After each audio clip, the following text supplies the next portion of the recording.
오늘 살펴보실 하나님의 말씀은 신약성경 요한복음 15장 7절로 8절의 말씀입니다. 신약성경 요한복음 15장 7절로 8절의 말씀입니다. 우리 다 함께 큰 목소리로 교독하도록 하겠습니다. 제가 먼저 공독합니다. 너희가 내 안에 거하고 내 말이 너희 안에 거하면 무엇이든지 원하는 대로 구하라. 그리하면 이루리라. 너희가 열매를 많이 맺으면 내 아버지께서 영광을 받으실 것이요 너희는 내 제자가 되리라. 아멘. 오늘은 하나님과 올바른 관계 속에 살기라는 제목으로 말씀을 나누고자 합니다. 말씀을 보실까요? 너희가 내 안에 거하고 내 말이 너희 안에 거하면 무엇이든지 원하는 대로 구하라. 그리하면 이루리라. 사랑하는 성도 여러분, 성도된 우리들은 이 말씀을 어떻게 이해해야겠습니까? 무엇이든지 원하는 대로 구하라. 그리하면 이루리라. 여러분은 그동안 신앙생활 하시면서 이 말씀의 의미를 어떻게 받아들이셨습니까? 저는 오늘 여러분과 두 가지 관점에서 이 말씀을 상고해 보고자 합니다. 첫 번째로 살펴보고자 하는 것은 인생은 나하기 나름이라는 관점입니다. 인생은 나하기 나름이라는 관점에서, 즉 인생은 내가 어떻게 하느냐에 따라서 내게 주어진 삶의 결과가 달라진다는 관점에서 무엇이든지 원하는 대로 구하라. 그리하면 이루리라는 이 말씀을 생각해 본다면 이 말씀은 어떠한 해석을 가능케 합니까? 우리들이 구하지 않았기 때문에 우리들의 소원은 이루어지지 않은 것이다 라는 해석을 가능케 합니다. 다시 말해 인생은 나하기 나름이라는 관점으로 말씀을 바라보니까 말씀의 의미가 어떻게 해석이 되어진다는 겁니까? 우리들이 구하지 않았기 때문에 우리들의 소원은 이루어지지 않은 것이다 라는 해석이 가능하게 된다는 겁니다. 다시 말해 하나님께서는 성도된 우리들에게 무엇이든지 원하는 대로 구하라고 말씀하셨는데 그리하면 이루어 주신다고, 즉 응답해 주신다고 말씀해 주셨는데 우리들은 어떠했다는 겁니까? 구하지 않았다는 거예요. 그럼에도 불구하고 우리들은 구하지 않는다는 거죠. 그 결과가 무엇이라는 겁니까? 구하지 않았기 때문에 무엇이 없다? 기도의 응답이 없다. 구하지 않았기 때문에 하나님께서는 이루어 주시지 않는다. 따라서 성도된 우리들이 인생은 나하기 나름이라는 관점으로 무엇이든지 원하는 대로 구하라. 그리하면 이루리라. 이 말씀을 바라본다면 우리들은 이 말씀을 통해서 성도는 주어진 삶 속에서 반드시 하나님께 구하는 삶을 살아야 한다는, 다시 말해 반드시 기도하는 삶을 살아야 한다는 교훈을 얻게 됩니다. 이런 이야기죠. 하나님께서는 우리에게 풍성한 무언가를 주시기를 원하셨는데 그리하여 풍성한 무언가를 주시기 위한 모든 준비를 이미 마치셨는데 정작 우리들은 기도하지 않으니까, 정작 우리들이 하나님께 구하지 않으니까 하나님께서는 주시고 싶어도 우리들에게 주실 수가 없다는 그러한 교훈을 얻게 된다는 겁니다. 그러니 반드시 무엇하라는 겁니까? 구하라는 겁니다. 기도하라는 것이지. 어떻습니까? 그럴듯하지 않습니까? 말씀을 보세요. 구하라 그리하면 너희에게 주실 것이요 찾으라 그리하면 찾아낼 것이요 문을 두드리라 그리하면 너희에게 열릴 것이니 구하는 이마다 받을 것이요 찾는 이는 찾아낼 것이요 두드리는 이에게는 열릴 것이니라. 말씀을 통해 무엇을 깨닫게 되십니까? 앞서 살펴본 기도에 관한 교훈은 단순히 인생의 생각이 아니라, 인생의 그럴듯한 말이 아니라 틀림없는 하나님의 말씀이라는 것을, 즉 참된 진리라는 것을 깨닫게 되십니까? 기도 응답 받고 싶으면 기도하라는 교훈은 단순히 사람의 말이 아니라 하나님의 말씀임을, 그럴듯한 인생의 교훈이 아니라 참된 진리라는 것을 깨닫게 되시지 않냐는 겁니다. 그런데 문제가 있습니다. 성도된 우리들이 주어진 삶 속에서 늘 기도하지 않느냐? 그렇지 않다는 거죠. 성도된 우리들은 주어진 삶 속에서 이런 이유 때문에 저런 이유 때문에 때를 따라 기도합니다. 물질 문제 때문에, 건강 문제 때문에, 자녀 문제 때문에, 직장 문제 때문에 우리들은 그렇게 이런저런 이유를 가지고 때로는 간절하게, 때로는 꾸준하게, 때로는 금식하며, 때로는 철야하며, 그렇게 때로는 주어진 삶 속에서 기도를 한다는 거죠.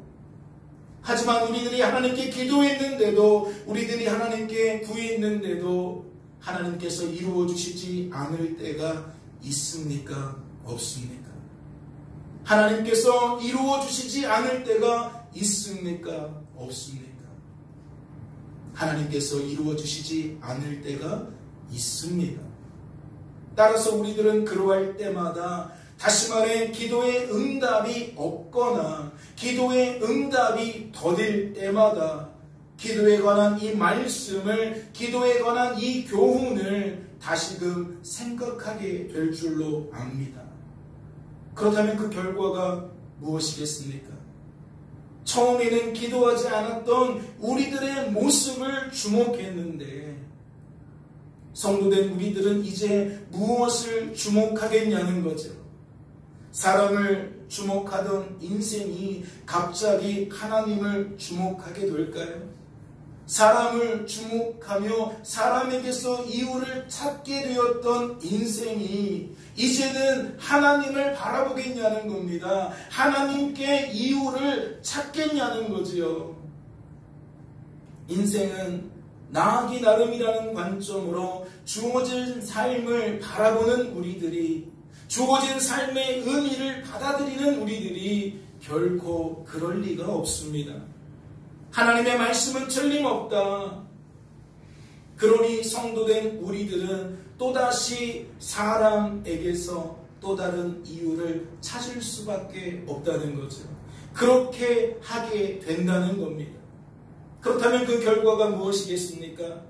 하나님께서는 이루어 주시려고 했는데 우리에게 기도의 응답을 받을 수 없는 또 다른 이유가 있어서 하나님께서는 이루어 주실 수가 없었다는 것이겠지요. 다시 말해 하나님께서는 우리에게 있는 어떠한 문제 때문에, 또 다른 이유 때문에 이루어 주실 수가 없었다는 겁니다. 거듭해서 말씀을 드리지만 이는 성도된 우리들이 인생을 나하기 나름이라는 관점으로 바라보고 그 의미를 받아들이기 때문에 우리의 생각이 항상 그러한 방향으로 계속해서 흘러갈 수밖에 없는 것인 줄로 압니다. 말씀을 보세요. 너희가 내 안에 거하고 내 말이 너희 안에 거하면 무엇이든지 원하는 대로 구하라. 그리하면 이루리라.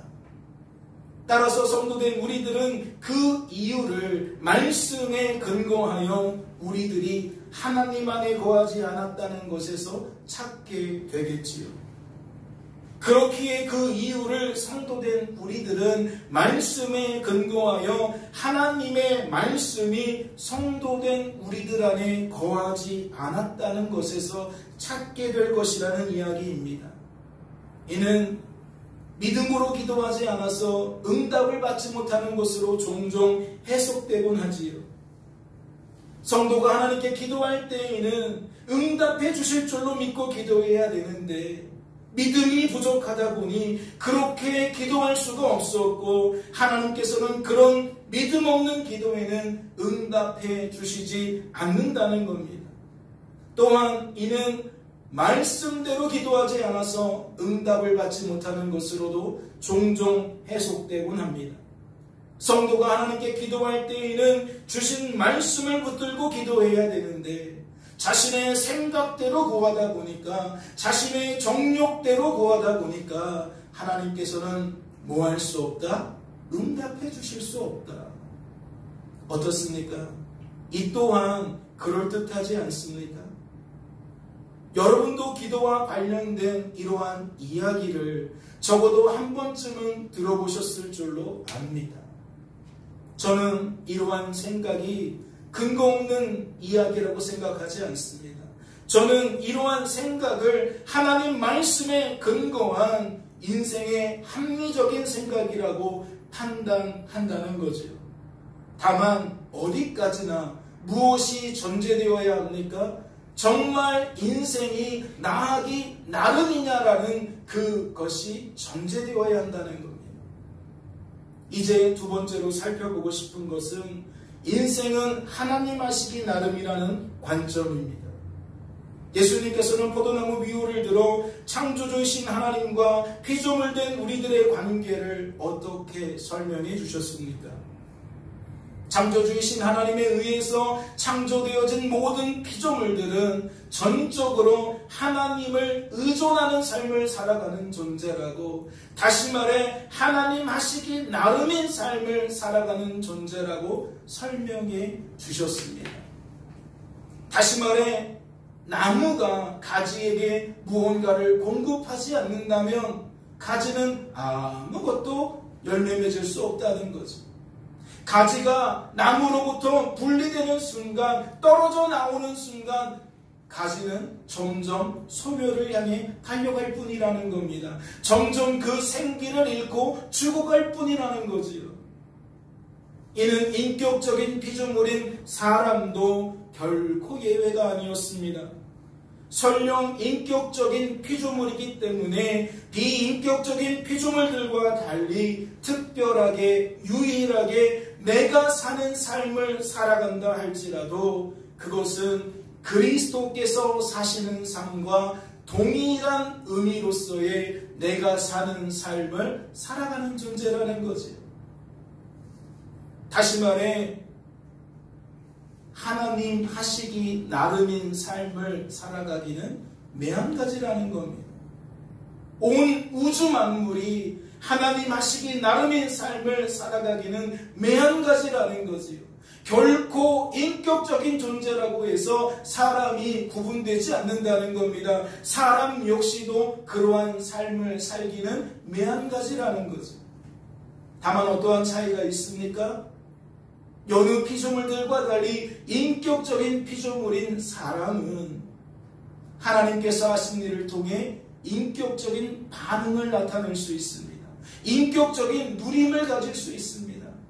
즉 하나님께서 하신 일을 통해 인격적인 존재인 우리는 만족을 누릴 수 있다는 거지요. 평안을 누릴 수 있다는 겁니다. 기쁨을 누릴 수 있다는 거예요.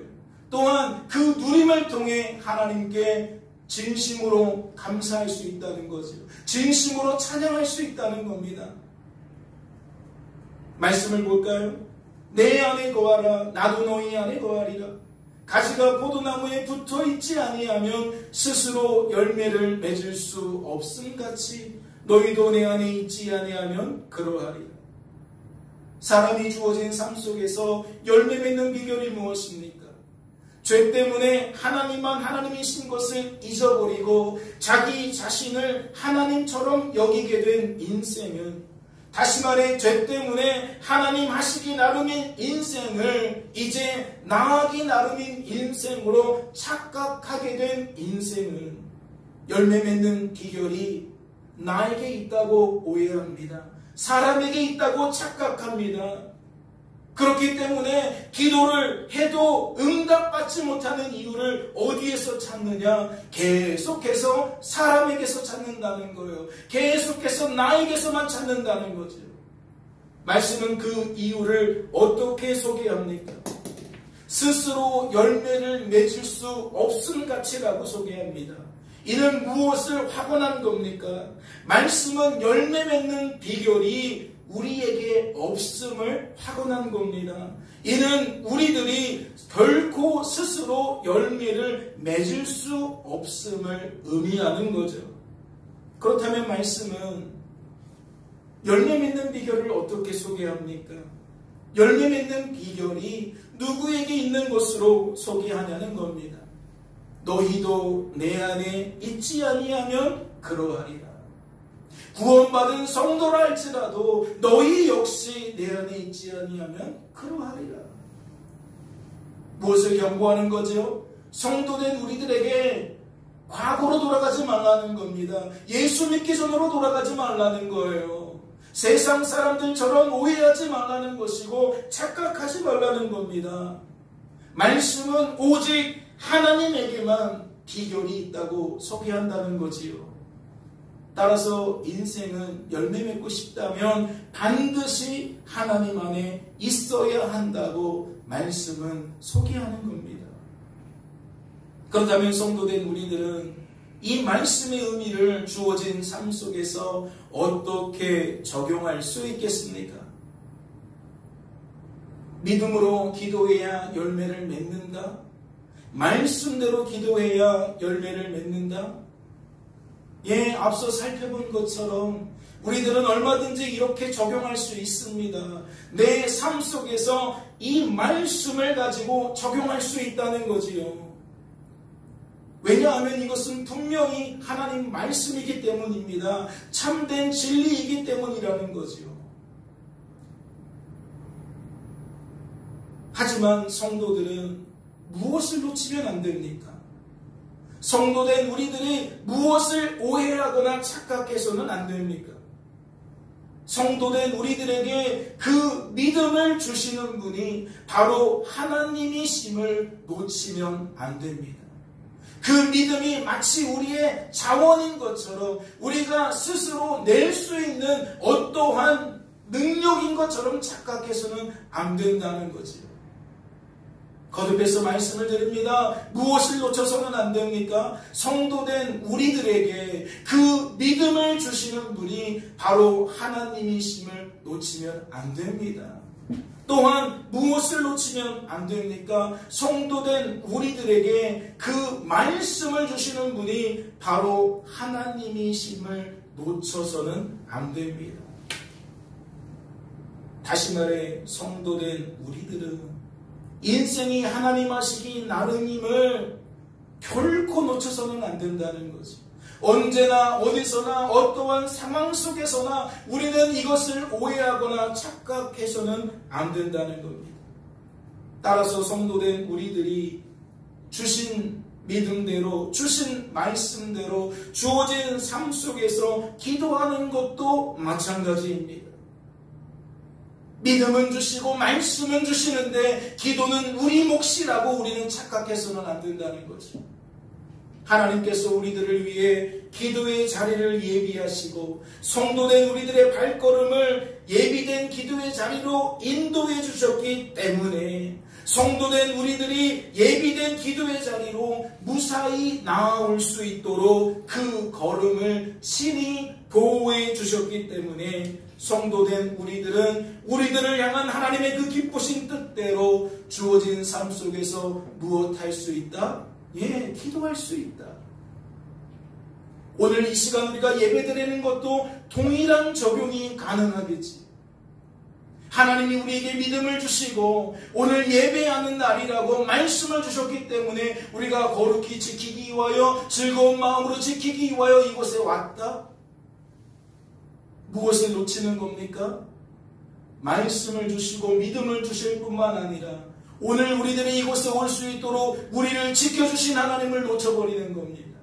이곳에 오늘 나에게 듣게 만드시려고 예비되어진 이 예배의 자리, 이 예비된 말씀 놓치는 겁니다.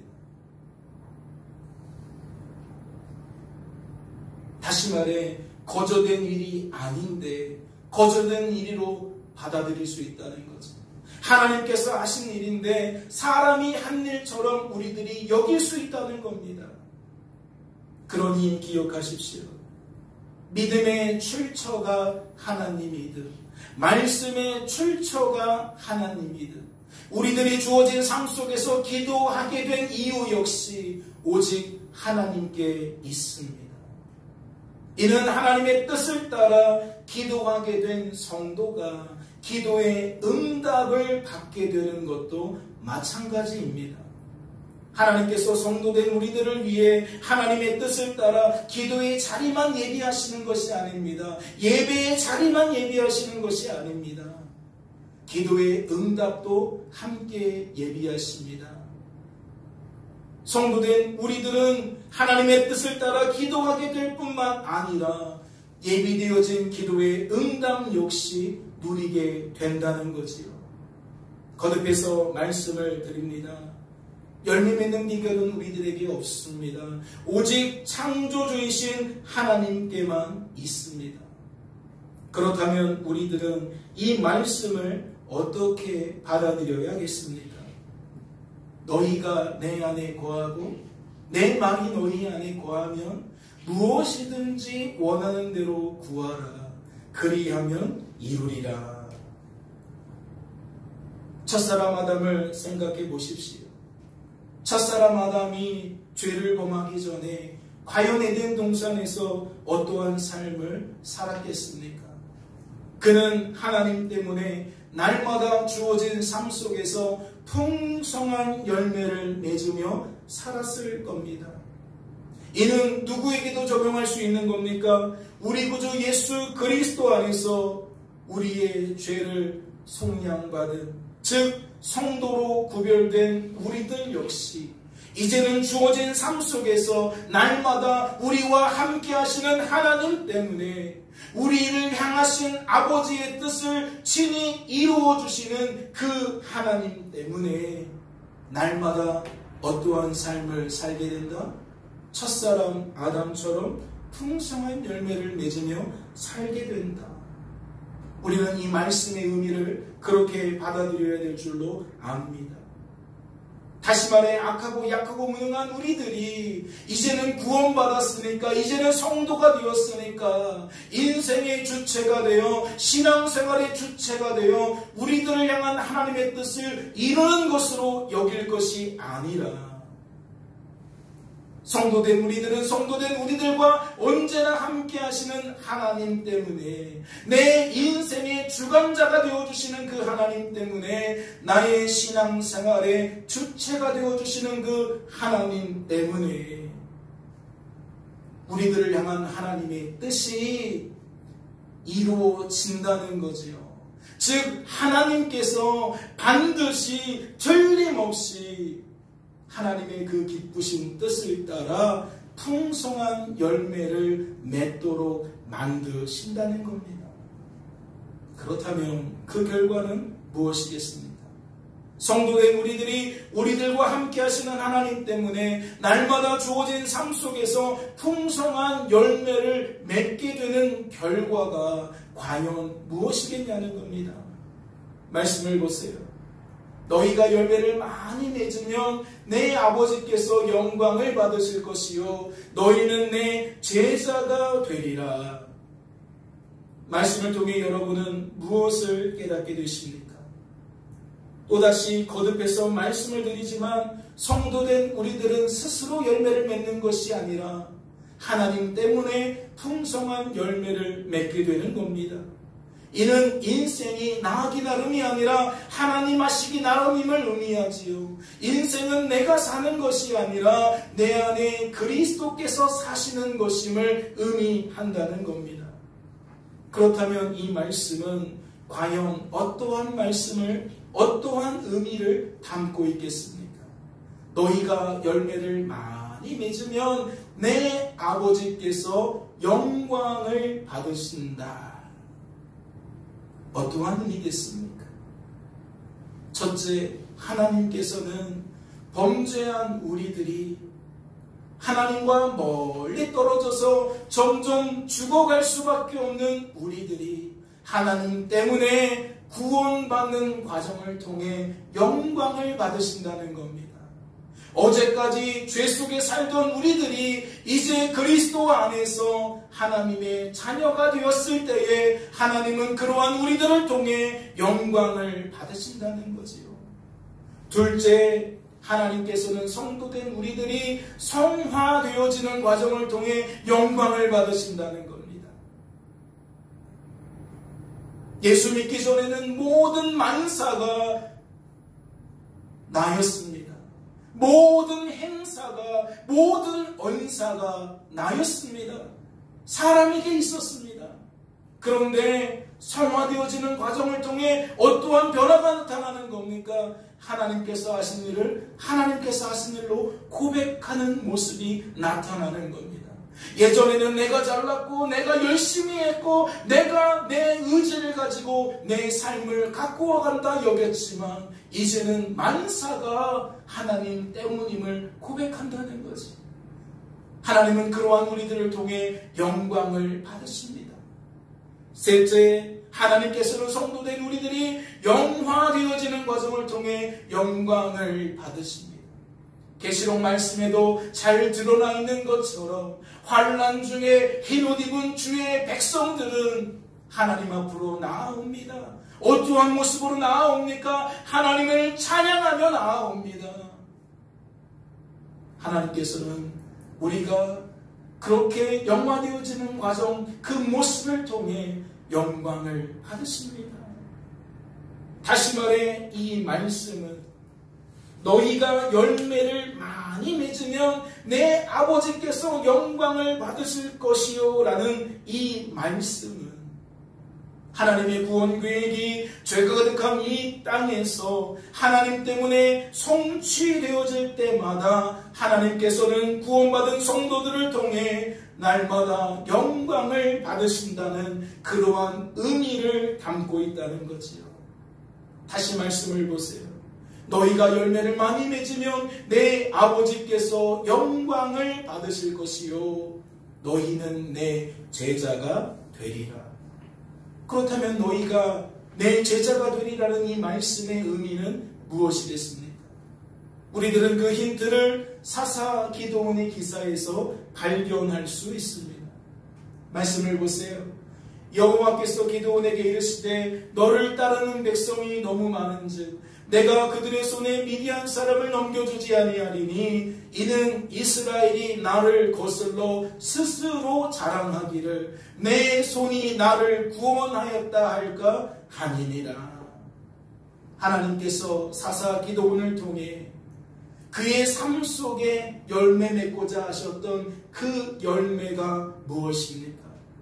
하나님께서 하신 일을 내가 한 일로, 즉 사람이 한 일로 더 이상 오해하거나 착각하지 않도록 만드시는 겁니다. 그렇다면 우리들은 무엇을 깨달을 수 있습니까? 어떠한 사람이 제자라는 것을 깨달을 수 있겠냐는 겁니다. 이는 주어진 삶 속에서 풍성한 열매를 맺으며 하나님께 영광을 돌리는 이가 제자라는 겁니다. 즉 이런 이야기죠. 하나님께서 하셨습니다. 나의 나된 것은 모두 하나님의 은혜입니다. 그렇게 말할 수 있는 자가, 그렇게 말하는 자가 누구다? 제자다. 제자다. 하나님은 그 제자를 통해 영광을 받으신다. 다시 말해 하나님께서 하신 일을 하나님께서 하신 일로 깨닫고 하나님께서 하신 일을 하나님께서 하신 일로 드러낼 수 있는 그 성도가 바로 제자라는 것이지요.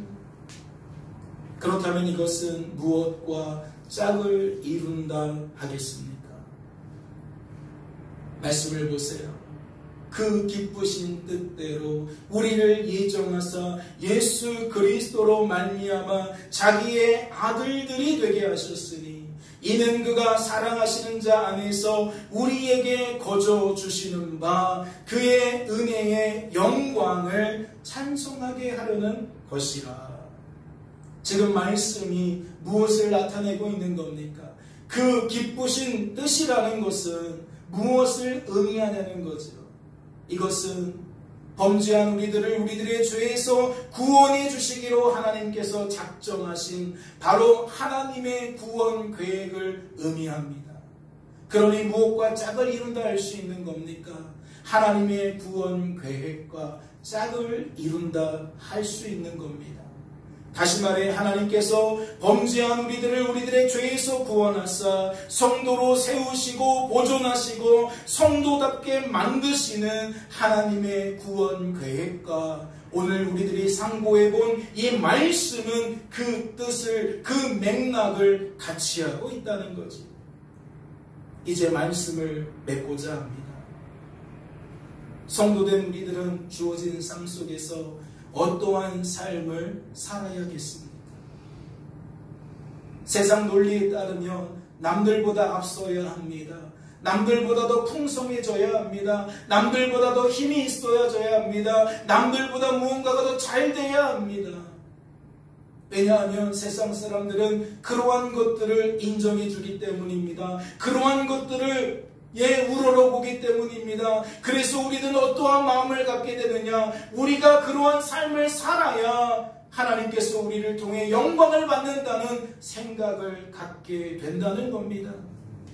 그런데 오늘 말씀을 통해 무엇을 깨닫게 됩니까? 말씀은 그런 우리들에게 무엇을 알려주고 있습니까?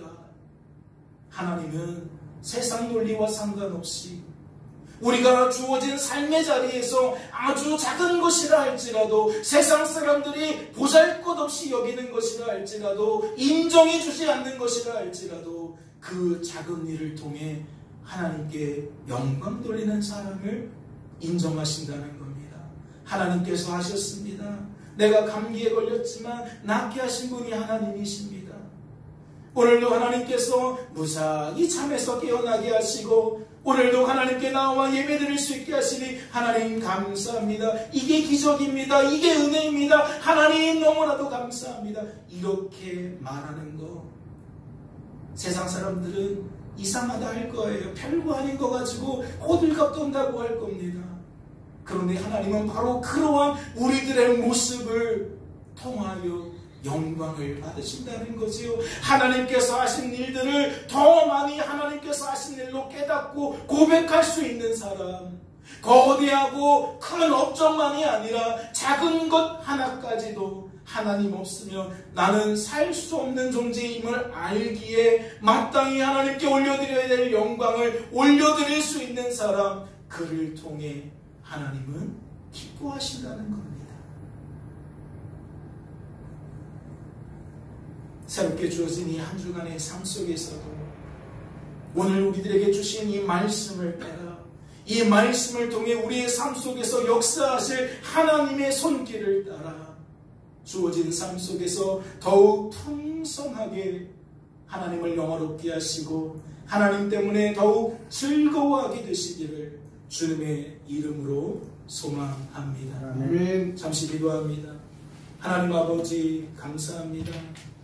오늘도 우리를 사랑하셔서 이렇게 한자리에 불러 모아주시고 오늘도 어김없이 우리를 향한 하나님의 뜻과 마음을 깨닫게 하시니 감사합니다. 하나님만 의지합니다. 하나님만 바라봅니다. 새롭게 주어진 이 한 주간의 삶 속에서 말씀의 능력을 경험하게 하옵소서. 믿음 충만한 삶을 살게 하옵소서. 아멘. 주께서 우리를 붙들어 주실 줄로 믿고 감사드리며 이 모든 말씀 우리를 죄에서 구원하신 예수님의 이름으로 기도하옵나이다. 아멘. 아멘.